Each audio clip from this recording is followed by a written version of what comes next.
할렐루야. 주님께서 여러분과 함께 하신 줄로 믿습니다. 이것을 알고 살아가는 자들, 그들이 하나님의 자녀입니다. 예. 세상 하나님이 역사를 창조하시는 그날부터 마지막 이 인류가 멸망하는 그날까지 하나님은 우리들과 함께 하시는 줄로 믿습니다. 그런데 하나님의 생명을 가진 자들은 하나님이 나와 함께 하십니다라는 사실을 알고 사는 사람들이고, 하나님의 생명이 없는 자들은 그 하나님이 함께 하심을 모르고 살아가는 자들입니다.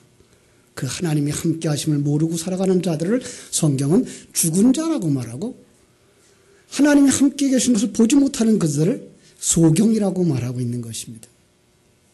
그런데 여러분들은 매일 매 순간 하나님이 여러분과 함께하고 계심을 느끼면서 살아간다면 여러분은 분명히 거듭난 자며 하나님의 자녀인 줄로 믿습니다.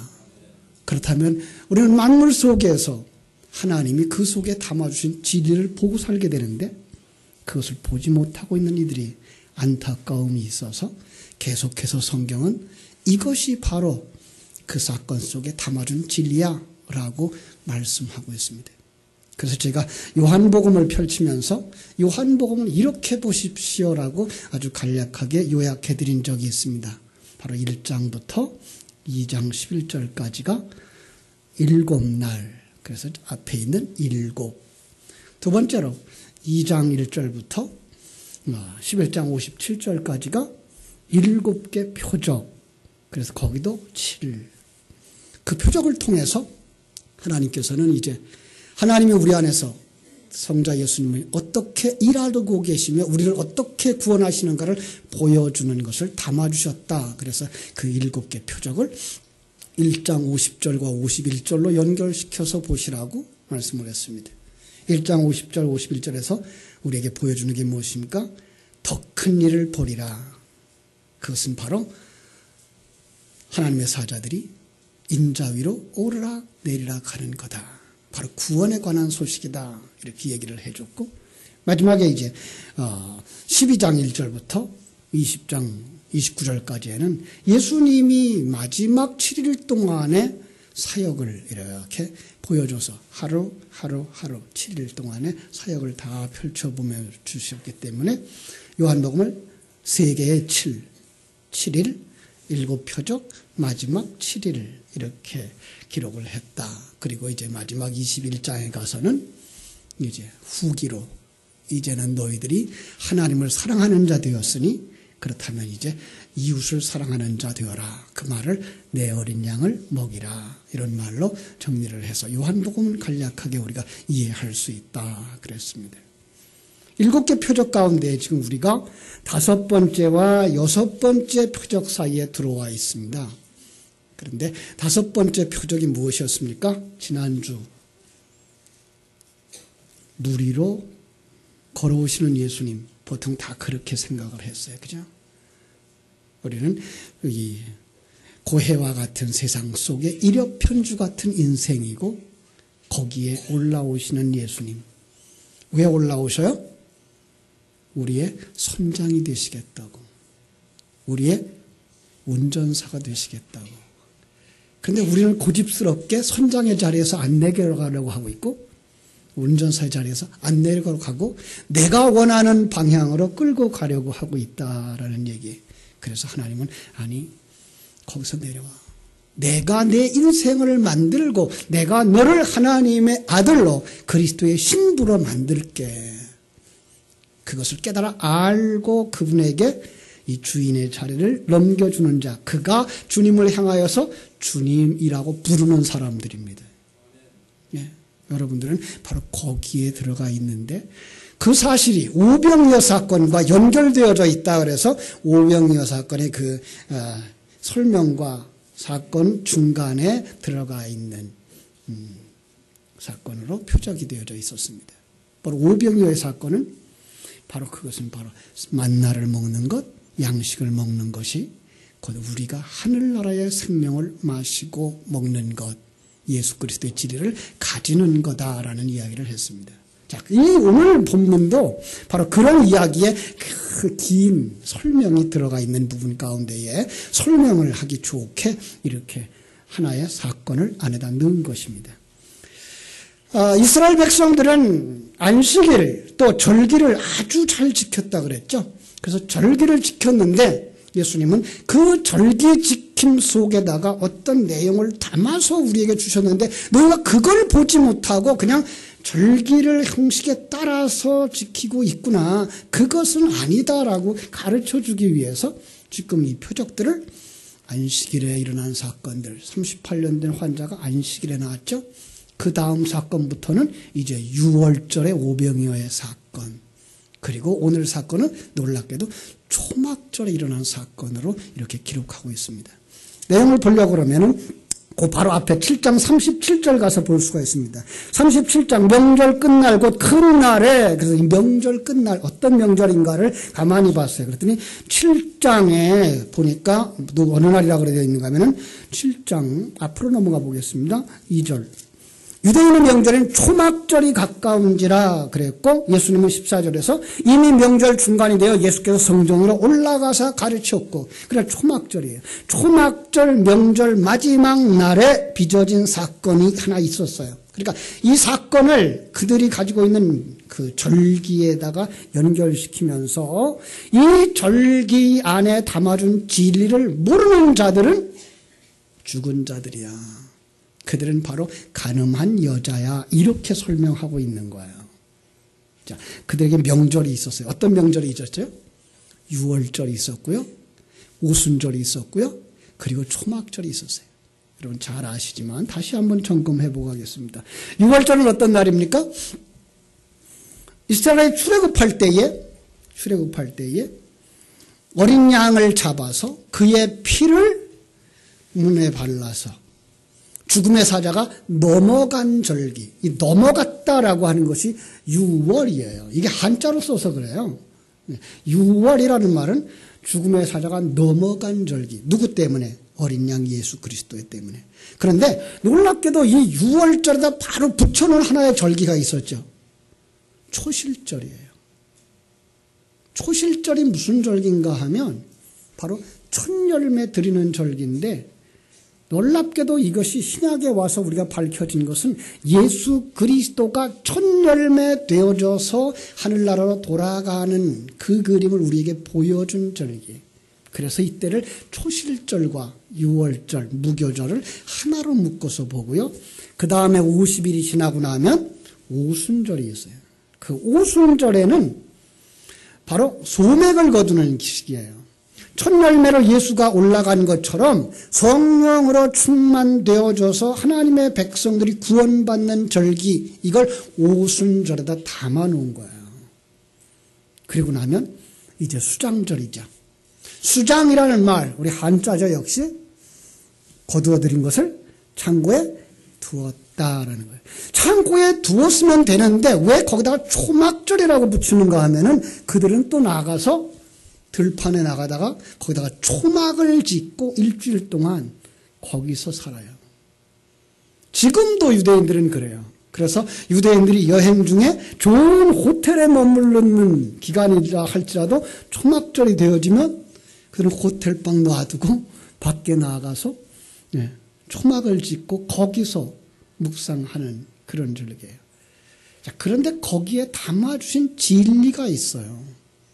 하나님이 너희들을 구원해 주어서 너희들은 이제 지성소 같은 천국에 들어갔음에도 불구하고 너희가 꼭 잊지 말아야 될 건 너희들을 위하여 구원을 계획하신 성부 하나님, 그 구원을 집행하신 예수 그리스도, 그리고 그 성령으로 충만해서 너희들이 옛사람을 벗어버리고 새 사람으로 완성되어 여기까지 들어온 걸 잊지 마라 라고 우리에게 가르쳐 주신 그 진리를 묵상하는 자들이 눈이 열린 자고 거듭난 자들인데 유대인들은 그걸 잊어버린 거예요.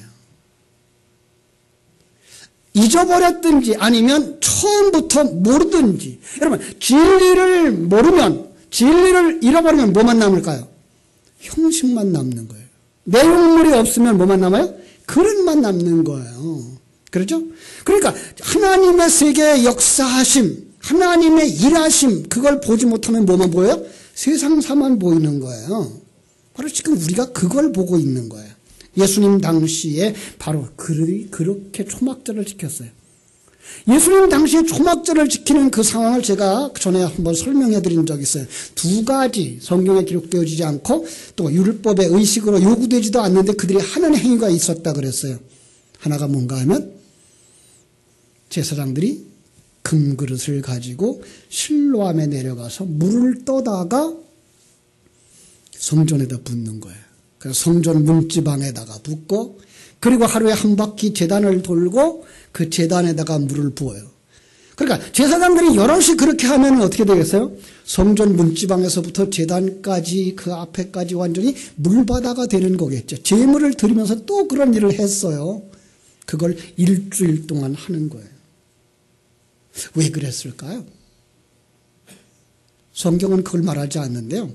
그들이 왜 그랬는지를 우리는 추측을 해서 살펴볼 수가 있어요. 그건 바로 에스겔서 47장으로 가서 볼 수가 있어요.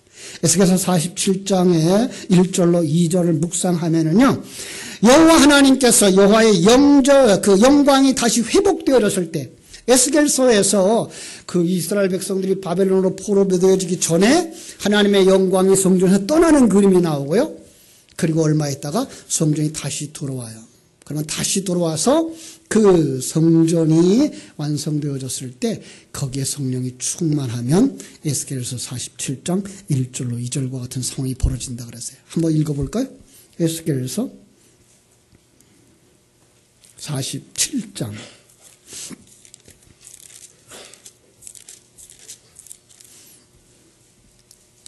1절로 2절입니다.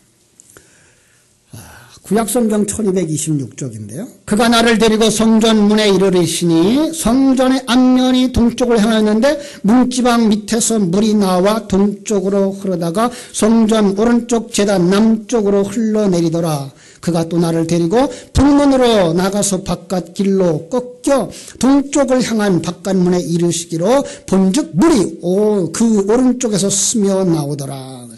그러니까 문지방 밑에서 물이 흘러나와서 성전 제단의 남쪽으로 흘러서 그 바깥에까지 스며나가는 그 그림, 그게 뭘 상징했다고요? 성령의 충만함, 하나님의 영광의 회복을 상징한 거예요. 자, 그런데 이스라엘 백성들은 바벨론 포로에서 돌아왔어요. 돌아와서 성전을 지었어요. 성전을 다시 짓고 나니까 솔로몬 성전에 비할 바가 아니에요. 초라하게 이를 데 없는 거예요. 그들의 생각이 여호와의 영광이 회복되어진다고 했는데 나라도 보강하지 못하는 거예요. 그래서 그들은 이 에스겔서에서 보여준 이 환상을 생각해내면서 실로암에 내려가서 물을 떠다가 성전 문지방에다 붓고 제단에다가 부으면서 하나님의 영광이 회복되어져서 이 땅에 다윗의 왕국 솔로몬과 같이 부흥되어지는 나라가 임하기를 원하는, 한마디로 복을 비는 예식을 거기서 가졌던 거예요. 그게 바로 기복주의에 의한 거예요. 그렇습니다. 자, 이제 다시 본문으로 돌아옵니다. 요한복음 7장에 보면 39절에 왜 그렇게 그들이 했다라고 했는가 하면 그들이 성령을 받지 못했기 때문에 이렇게 말하고 있어요. 자, 성령을 받지 못한 자들, 그 속에 하나님이 계시다 안 계시다? 하나님이 안 계신 거예요. 그래서 이제 그 7장 53절과 8장 1절이 이렇게 재미나게 표현하고 있는 거예요. 다 각각 집으로 돌아가고 예수는 감람산으로 가셨다. 지난번에 그런 얘기를 했어요. 그 양식을 요구하고 다가오는 그 백성들을 피해서 예수님이 어디로 가요? 또 산으로 가셨어요. 똑같은 장면. 그 장면을 설명하면서 뭐라 그랬죠? 그들 속에는 하나님이 안 계셨다라는 표현이었어요. 그들 속에 하나님이 안 계신 자, 그들이 누구예요? 간음한 여인인 거예요. 자, 그래서 이제 2장으로 또 8장으로 넘어옵니다. 2절. 아침에 다시 성전으로 들어오시니 백성이 다 나오는지라. 성전. 예, 당시로 말하면 예루살렘 성전이 맞죠. 그러나 이걸 우리에게 주신 말씀으로 보면 그 성전은 어딜까요? 여러분과 나예요. 예, 예수님이 여러분과 내 안에 딱 들어왔어요. 그랬더니 거기서 어떤 사람들을 만나요? 서기관들과 바리새인들이 음행 중에 잡힌 여자를 끌고 오는 거예요. 그런데 그것이 뭔가 하면은 그 6절에 보니까 이렇게 말하면 고발할 조건을, 고소할 조건을, 참소할 조건을 찾고자 함이라. 그러니까 그들은 어떤 사람들이에요? 참소하는 자들이에요. 재미난 건 성경이 참소하는 자들에 대하여서 말하면서 그 참소하는 자를 요한계시록 12장 10절에서 사단이라고 말해요. 세상이라고 말하고 있고요. 우리 속에 옛사람이에요. 이게 진리가 우리 속에 딱 들어오면 거부 반응을 일으키는 거예요. 예. 그 거부 반응이 뭐예요? 우리들이 아직도 가지고 있는 행음하는 행위들인 거예요. 여러분, 여기서 행음하는 여인이 어떤 모습입니까? 자, 행음이라는 말은 무슨 뜻입니까? 간음이라는 말은 무슨 뜻입니까? 간음이라는 말은 보통 여자들에게 썼어요. 성경은. 오늘날은 남자들이 더 그런 짓 더 많이 하는데 성경은 여자들이 했어요. 그 여자들에게 어떤 것을 행음이라고 말하는가 하면 남자를 떠나 자기 신랑을 떠나서 다른 것을 대상으로 삼고 그를 짝하고 살아가는 자들, 이게 바로 간음한 거예요. 여기서 말하는 성경이 말하고 있는 우리의 신랑은 사실은 예수 그리스도예요. 우리의 신랑은 성자 하나님이에요. 그런데 성자 하나님과 함께하는 삶을 거절하고 밖으로 나가 다른 것을 쫓는 거예요. 세상을 쫓고 사단을 쫓아가는 그 모습, 그들과 하나 된 걸 뭐 했다 그래요? 행음하였다 그러는 거예요. 결국은 여기서는 옛사람의 모습이 간음하는 자의 모습으로 나오고 있는 거예요. 아직도 세상을 사랑하고 있는 그들을. 물론 거기에 하나님의 생명이 없으면 완전히 지옥에 갈 수밖에 없는데 지금 거기에 누가 오셨어요? 예수님이 오셨어요. 결국은 그들을 구원하러 오신 하나님의 백성들의 모습을 말씀하고 있는 거예요. 그렇죠? 그렇습니다. 그 예수님이 이 문제를 어떻게 처리하시나 보십시다. 예수님이 어떻게 하죠? 자, 예수님이 그들이 이제 말합니다. 7절. 그들이 묻기를 맞이 아니하는지라 이에 일어나 이르시되 너희 중에 죄 없는 자가 먼저 돌로 치라. 첫 번째 6절. 예수님께서 그 고발하려고 하는 조건을 찾는 그들 앞에서 그 굽혀서 손가락으로 땅에 글을 쓰시고, 그렇죠? 두 번째 8절. 다시 몸을 굽혀 손가락으로 땅에 쓰시니. 자, 글을 쓰시는 사건들이 여기에 기록되어져 있어요. 여러분, 성경 속에서 우리에게 힌트하고 있는 게 바로 이거예요. 어떤 때에 성경은 하나님이 글을 쓰신 걸 우리에게 가르쳐 주신 적이 있죠? 시내산에서 모세에게 십계명을 줄 때 첫 번째 쓰신 거예요. 또 한 번 있어요. 그죠? 어디죠? 벨사살이, 그죠? 성전사와를 가져온 기물로 술을 마시면서 기고만장했을 때 하나님이 나타나셔서 그를 달아보고 다른 사람에게 주었다라는 메네 대겔 우바르신이라고 쓰는 글이에요. 그런데 지금 여기 오늘 우리가 예수님이 인용하고 있는 사건은 두 번 쓴 거예요, 글을.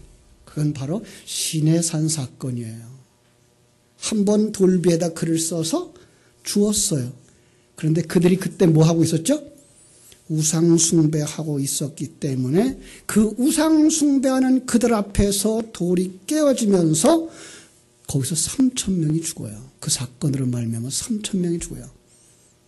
하나님의 말씀이 이 땅에 그대로 내려오면 그 앞에 하나도 살아남을 자가 없는 거예요. 왜 그렇죠? 오늘 말씀이 그걸 말하고 있어요. 뭐라고 있어요? 너희 중에 죄 없는 자가 먼저 돌로 치라. 결국은 죄 있는 자를 죄 없는 하나님이 돌로 쳐서 죽이게 되어져 있는 거예요. 모든 죄인들은 다 죽을 수밖에 없는 거예요. 우리는 그 심판을 받을 수밖에 없는 이미 가늠한 여인의 모습을 가지고 있는 거예요. 자, 그런데 그래놓고는 예수님이 또다시 땅에다 글을 쓰셔요. 두 번째 글을 쓰셨어요. 십계명 돌비를 두 번째 주셨어요. 그거는 어떻게 만들었는지 아십니까? 모세가 돌을 다듬었고 그리고 하나님이 글을 쓰셨어요. 자, 인간이 만든 거기에, 인간의 모습인 거기에 말씀이 새겨진 거예요. 대단히 재밌는 그림인데요. 이건 바로 인간 세상 것과 하나님의 세상 것이 한데 결합되어진 물건이에요. 그리고 이건 어디로 들어가죠? 지성소 안에 법궤 속에 안장되어져요. 예. 여러분, 이거는요, 바로 예수 그리스도를 상징해요. 부속자이신 예수 그리스도의 이 땅에 오심을 상징하고 있고요. 그 속에는 또 하나의 표적으로 우리 안에 말씀이 들어와 새겨져서 우리가 하나님의 자녀로 변화되어져 지성소를 상징하는 천국에 들어가는 그림으로 그려지고 있는 거예요. 자, 그것이 어떻게 펼쳐지는가를 성경은 이렇게 말하고 있는 거예요. 자, 다시 한번 8장을 보겠습니다. 8장 11절. 예수께서 이렇게 말하죠. 10절. 예수께서 일어나사 여자 외에 아무도 없는 것을 보시고 이르시되 여자여 너를 고발하던 그들이 어디 있느냐? 너를 정죄한 자가 없느냐? 대답하되 주여 없나이다. 예수께서 이르시되 나도 너를 정죄하지 아니하노니 가서 다시는 죄를 범하지 말라 하시니라. 자, 그러면은 이 여인은 지금 용서받은 것이죠? 그렇습니다. 죄 사함 받았습니다. 어떻게 그게 가능합니까? 아주 쉬운 얘기를 할게요. 그것은 바로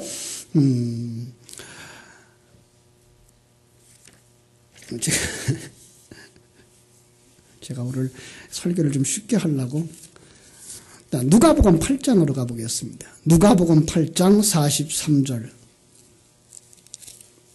누가복음 8장 43절입니다.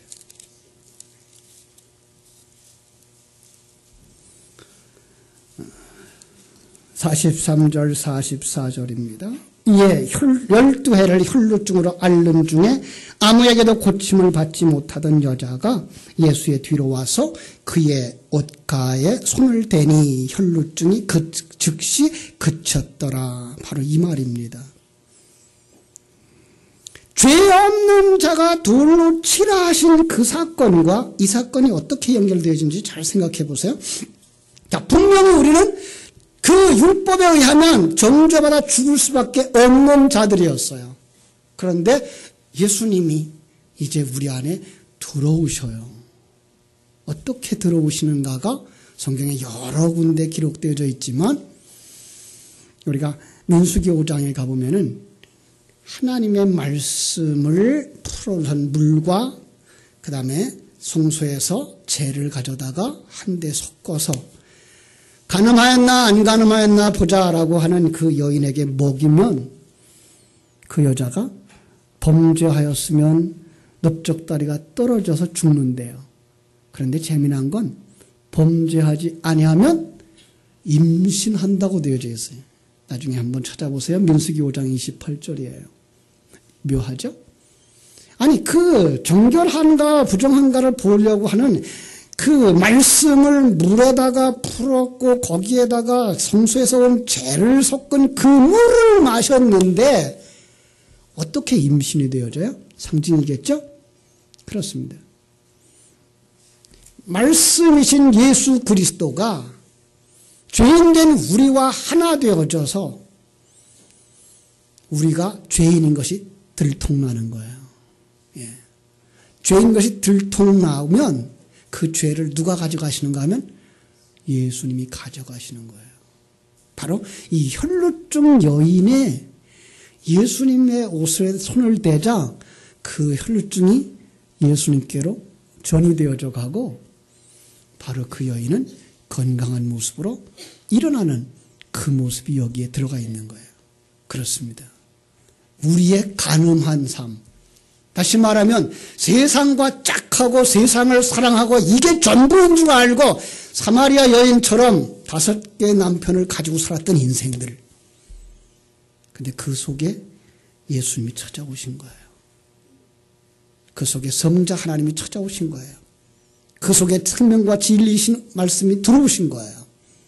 그러면 내가 가늠한 여이구나. 도망갈 수 없는 현장에서 잡힌 거예요. 다른 사람들 똑같이 죄인이었어요. 그래서 자기들이 죄 없는 자가 돈을 치라고 그랬을 때에 자기들의 죄가 생각나서 이 여인에게 돈을 치를 할 수가 없는 거예요. 그래서 자기들이 죄인 걸 고백했는데 그러면 어떻게 해야 돼요? 죄인 줄 알았으면 주님 앞에 무릎 꿇어야 되는데 그들은 슬금슬금 도망가요. 왜? 남들이 보지 못했으니까 감춰졌다고 생각을 하는 거예요. 그런데 현장에서 잡힌 여인은 도망갈 재간이 없는 거예요. 이게 우리예요. 하나님의 말씀에 의해서 우리는 내가 죄인인 게 철저하게 드러나는 거예요. 그런데 감사한 건 그 드러난 우리 죄가 예수 그리스도에게 전이 되어지는 거예요. 그래서 예수님은 십자가에서 돌에 맞아 죽으시는 거예요. 그리고 우리가 건강한 모습으로 살게 되는 거예요. 예. 그때에 하나님께서, 우리 예수님께서 그에게 하신 말씀이 있어요. 뭐라고 했을까요? 마지막 절. 그죠? 나도 너를 정죄하지 아니하노니예요. 왜 그랬을까요? 주님이 이제 나도 죄인이 되었어라는 고백이에요. 너의 죄를 내가 가져가 내가 죄인이 되었고 너는 죄 없는 자가 되었어라고 선언하시는 거예요. 주님은 분명 죄와는 무관하신 분이에요. 그러나 그 부정한 여인의 간음이 고백되어지자 그 죄를 예수님이 가져가신 거예요. 다시 말하면 타락한 인생을 구원하시려고 예수 그리스도가 이 땅에 오셔서 우리를 품에 안으시기 위하여 우리의 죄값을 지불하신 거예요. 그것 때문에 우리는 이제 예수님을 떠날 수 없는 자가 되었어요. 이게 그리스도의 의를 덧입은 자예요. 이제 우리는 어떻게 살아야 돼요? 예수 그리스도 안에서 의로운 자로 변화되어져야 되는 거예요. 그 의라는 것이 무엇이었어요? 하나님이 우리를 만드신 그 피조물의 본래의 목적, 본래의 자리로 돌아가 주님을 주인으로 삼고 나는 있으나 내 안에 그리스도를 모시고 사는 삶으로 바뀌어지는 거예요. 그걸 뭐라고 말해요? 다시는 뭐 하지 말라? 죄를 범하지 마라라고 말씀하시는 거예요. 그렇습니다. 사랑하는 여러분,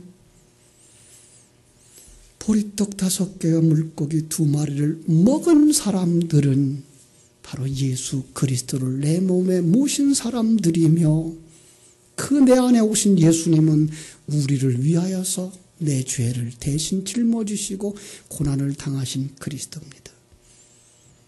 지금 여러분과 나의 인생 속에서 예수님은 십자가를 지고 가고 계신 것입니다.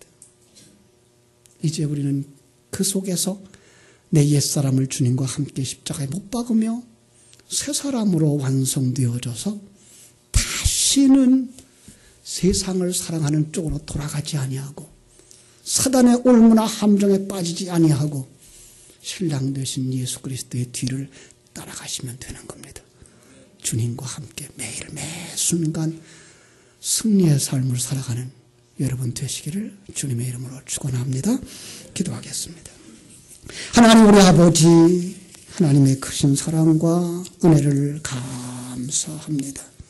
하나님께서 허락하신 놀라우신 은혜, 우리를 간음했다고, 세상을 사랑했다고, 세상과 짝하였다고 정죄하시고 내버리시는 것이 아니라 불쌍히 여기셔서 찾아오셔서 자신을 팔아 우리를 사신 주님, 우리의 모든 죄를 주님 자신이 짊어지시고 우리 옛사람과 함께 십자가에서 죄값을 다 지불해 주신 주님, 이제 우리로 그리스도의 신부답게 살라고, 다시는 세상을 사랑하지 말라고, 다시는 나를 떠나지 말라고 말씀하시는 그 음성을 들으며 주님과 함께 천국의 길을 걸어갈 수 있는 자들이 다 되게 하여 주시옵소서.